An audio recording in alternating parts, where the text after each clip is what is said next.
What are some problems with the lore of Yandere Simulator? We shared this question on the Reddit platform, so we're going to review the responses in this video.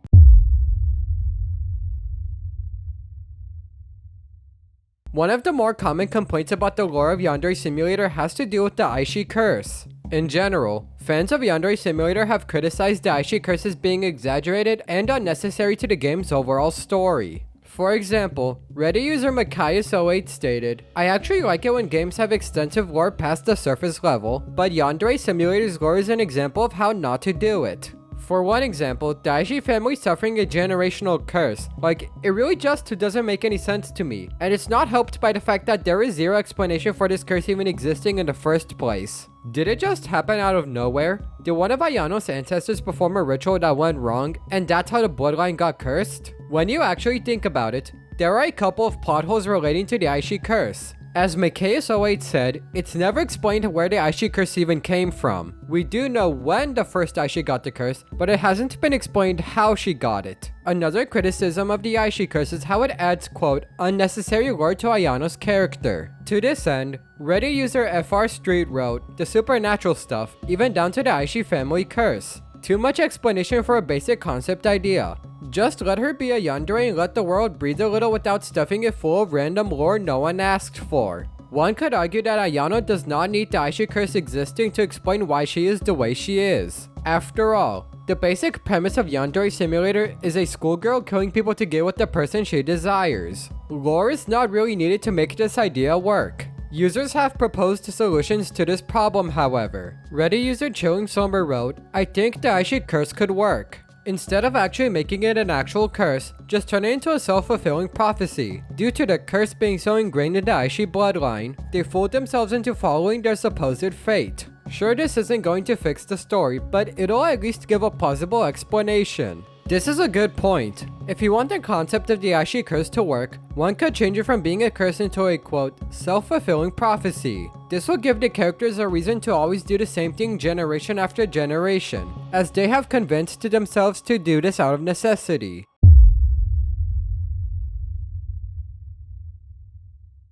Another part of the Yandere Simulator lore fans have criticized is the Psycho family. For some, the very idea of the Psycho family is enough to dislike them. Some have even said that they straight up don't like the family at all. An example of this comes from the Reddit user Sakai Krill, who wrote, I just don't like anything about it at this point. Sure, the lore is interesting, but the characters really aren't. It feels like Alex just wrote random things into the backstory and the lore of this family to make it cool, mysterious, and edgy. But it feels more like some plot that a 6th grader wrote for their imaginary Undertale alternate universe or something. The idea of the Psycho family being unnecessary to the plot of Yandere Simulator is a common one. Lina Yan is another user who believes this, writing, quote, everything in the lore is about them and it's extremely irritating. It's clear that a lot of people are not a fan of the Psycho family as a whole. It has been suggested that the Psycho family would be better suited to having a game about them only, which is honestly fair. Considering how much lore is known about the Psycho family,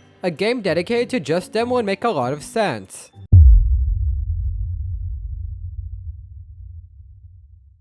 Speaking of the Psycho family, another complaint regarding the Yandere Simulator lore has to do with Megami Psycho, the supposed 10th rival.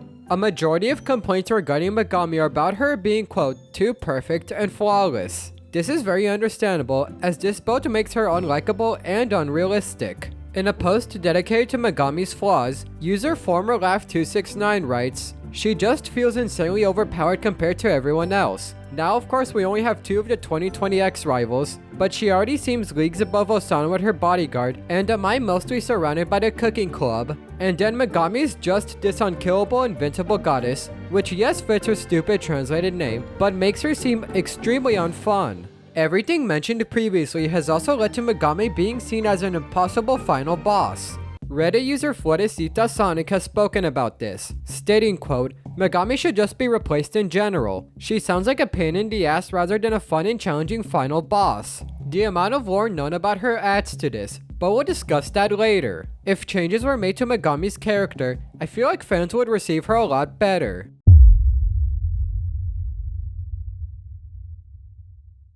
Another notable complaint about the lore of Yandere Simulator is how it's all over the place. This was one of the more common criticisms on Reddit. meaning that fans clearly have an issue with it. User OKStruggle5695 has written about this, stating, quote, "My problem is that the story is literally everywhere and it gets more tangled. The whole story of the Aishi and Psycho families, Succubus sisters, now Ayano's grandmother and Ryoba's mother. Everything is literally stacked one after another, and not in a good way. When you think about it, the lore of Yandere Simulator does have a lot of parts that are not connected whatsoever. In addition to this, fans have also stated that parts of the lore are not fully utilized. Reddit user SweetTooth shared examples of this, saying, quote, "The lack of use of everything in the game. Like, you have a money system that only works for a dude in the alley rather than the overall game. You have supernatural or epic lore that doesn't show or be explored in the game, and when it does, it gets glossed over. An obvious way to fix this issue is to organize the lore so everything is not cluttered. Whether this leads to lore being removed or reworked entirely, organizing the game's lore so that it's not all over the place will make things a lot better."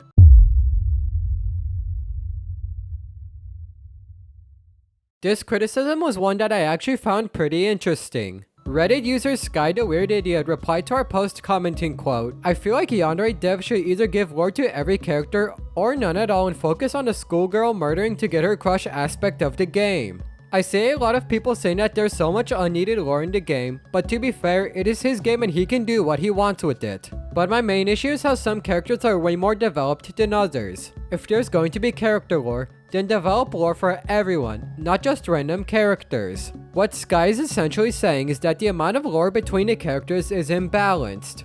They use Megami as an example, writing, quote, "Megami is very obviously way more developed story-wise than the rest of the rivals, so much so that she's been deemed a Mary Sue by the fandom." This connects back to the section dedicated to her, where fans have deemed Megami a Mary Sue. Sky did propose a solution to this issue, which is to give lore to all of the in-game characters. I actually agree with this, as it would cause the world of Yandere Simulator to have more personality. It would also lead to none of the characters standing out as much as Megami currently does.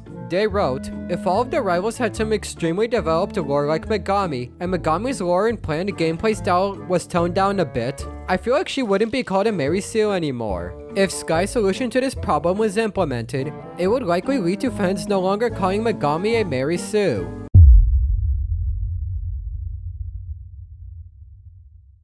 Believe it or not, Academy has received criticism from fans. One criticism that's popped up is how all of the students are the same age. This makes sense considering how in high school, everyone's age is somewhat varied. For example, freshmen are either 14 or 15, sophomores are either 15 or 16, juniors are either 16 or 17, and seniors are either 17 or 18. However, this is not the case in Yandere Simulator, where everyone is, quote, the same age. User Scarlet_Sky has written about this, stating, quote, "The whole cosplay university, everyone is exactly 18 nonsense. He should either make it a high school and have them all be 15 to 18, or make it a college and have them be 18 to 21. But having everyone in the school be exactly 18 makes no sense. Especially when you consider that some students are outright stated to have been there for multiple years, which means that these students are all the exact same age even though they're in different grade levels. And it gets even stupider when Hanako shows up and she's the exact same age as her supposedly older brother. Considering the fact that everyone is the same age, this makes it difficult to determine whether Academy is a high school or a college. I said it's because the ages of a high school senior and a college freshman are both 18. Therefore, Academy would have to be specifically stated to either be a college or a high school to avoid confusion. Speaking of everyone, Morphig5840 wrote, "If all students are 18 or older, then why are they going back to high school when they could be working or going to a university? What is the reason?" That's a very fair point. I have nothing more to say on that. All in all, Yandere Simulator's lore has been a subject of criticism from fans of the game. Of course, not everything about it is bad and not everyone hates the lore. There are people who like the Aishi Curse and Academy. Still, the lore of Yandere Simulator is not perfect. If there's anything else about the lore you do not like, feel free to share it in the comments below. With that being said, feel free to watch this video next.